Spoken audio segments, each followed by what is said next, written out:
And I'm sitting there watching this thing for 10 minutes. I'm just staring at this thing and it's hovering there. And I think to myself, wow, this is a UFO.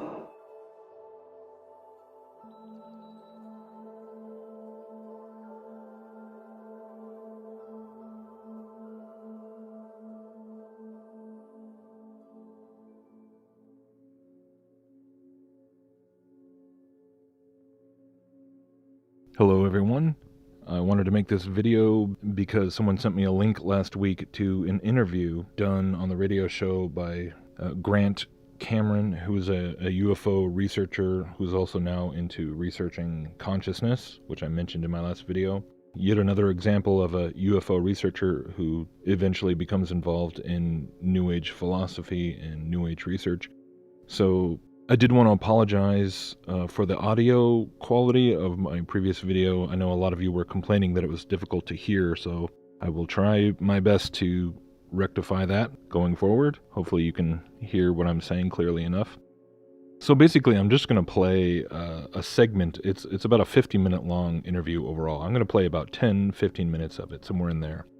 But I wanted to set the stage, so to speak, going into this. So it really is just to serve as a rather telling example, a very prime example, I would say, as to how the UFO narrative, this UFO deception that many of us have been talking about for quite some time, how it really does fit into this broader New Age spirituality and the New Age deception, and the concept of pantheism or panpsychism, monism, quantum mysticism. I mean, the whole 9 yards. It's all tied together.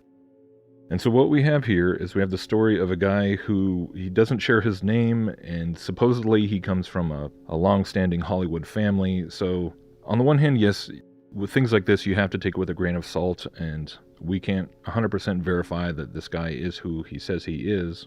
But when you listen to the interview, I think you can just decide for yourself if it sounds legit or not. And the thing is that even if it was just a complete fabrication and it was all made up, then in the very least you still have to acknowledge that the message being pushed is the same New Age pantheistic message, that it's propaganda for that message either way.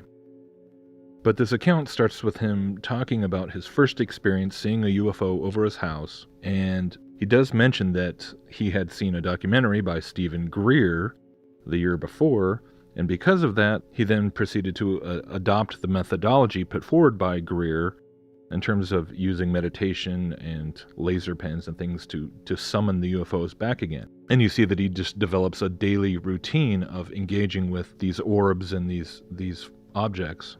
And then it just escalates to the point where at some point he has what can only be described as a transcendent experience, very much comparable to the same types of transcendent experiences that people who have done DMT or ayahuasca or using meditation or a variety of other altered states describe.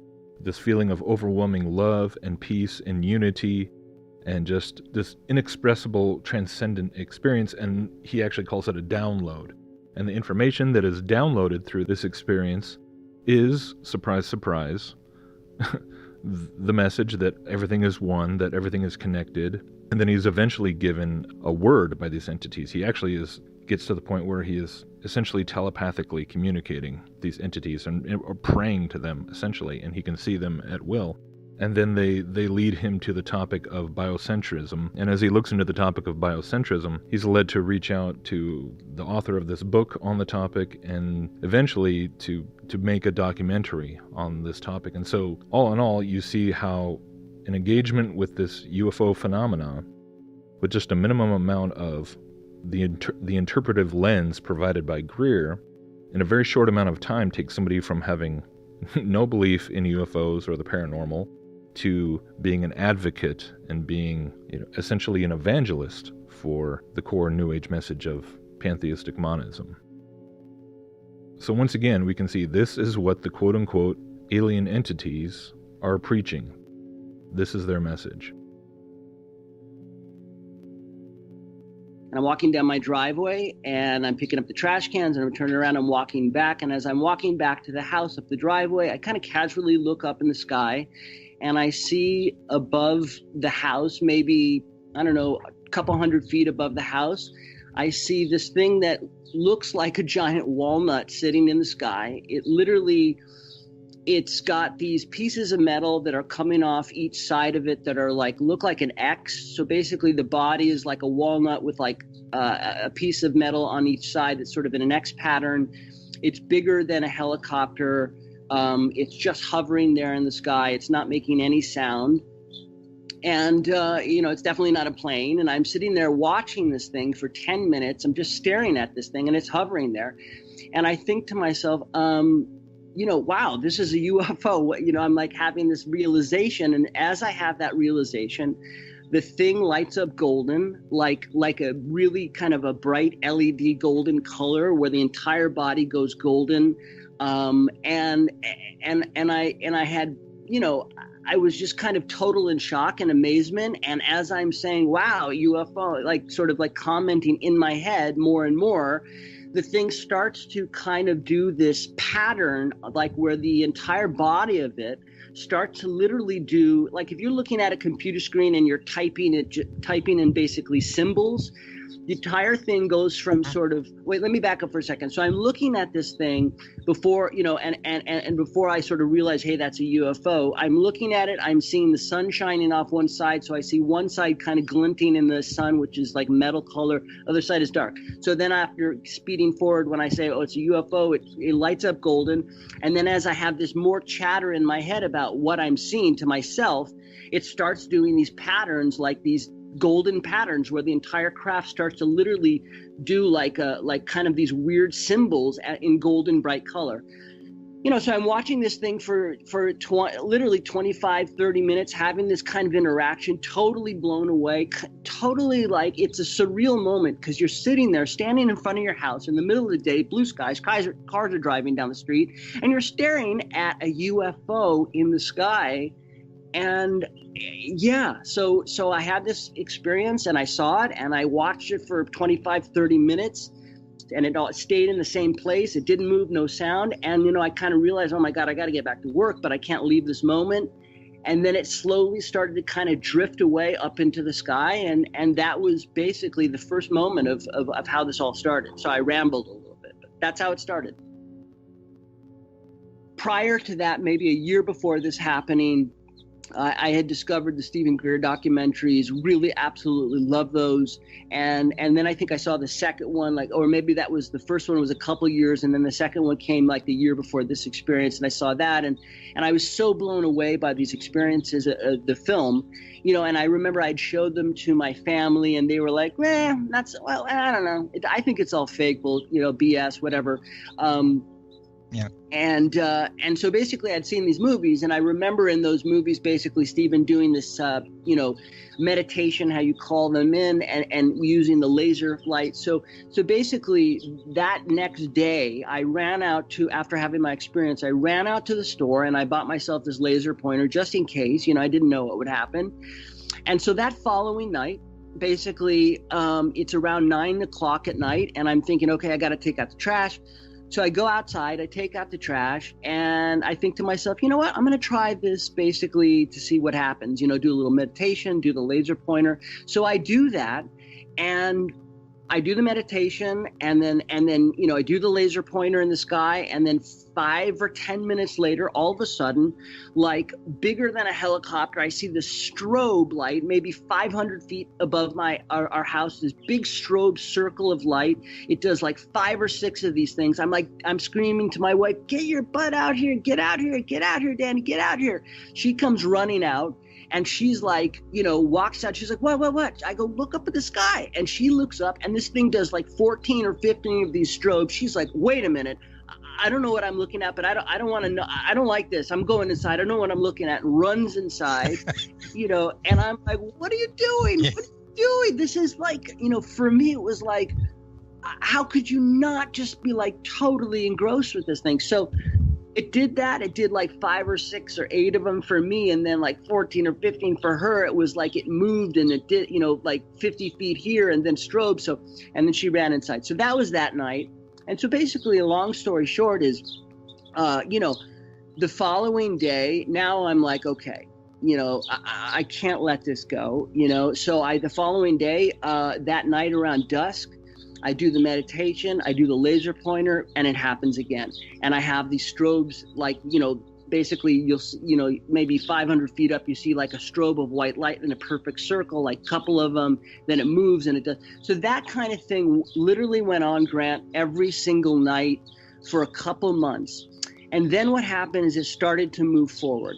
It started to get more close and personal. And so what would happen is, I made a ritual every night, like around dusk, 6:30, 7 o'clock, I would do the meditation, do the laser, and I would have the strobes. And then what happened is a couple months into it is I would do the meditation, the strobe, and then I would see, instead of the strobe light, I would see maybe 1,000 feet up, like a dot of light fly across the entire horizon within 2 seconds. But then you would see something would pop out of the back of this thing, 1,000 feet up. It would be a little like orb, a golden orb, usually golden or white, would pop out of it. This thing would be 1,000 feet up. This golden orb would come flying all the way down from the sky.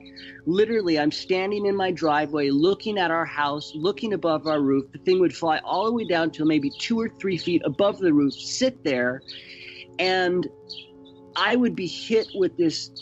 You know what, Grant? You get hit with this emotion. It's like the most profound, loving feeling that you've ever felt in your life times a zillion.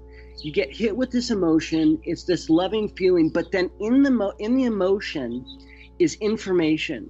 And I'm not talking about technical information, how to build rocket ships or how to make 0-point energy or whatever. All those things are cool, but it was more like a total experience. It was like if you had a 4-hour conversation with somebody and it was the best conversation of your life and you digested that conversation, you felt uplifted and expanded.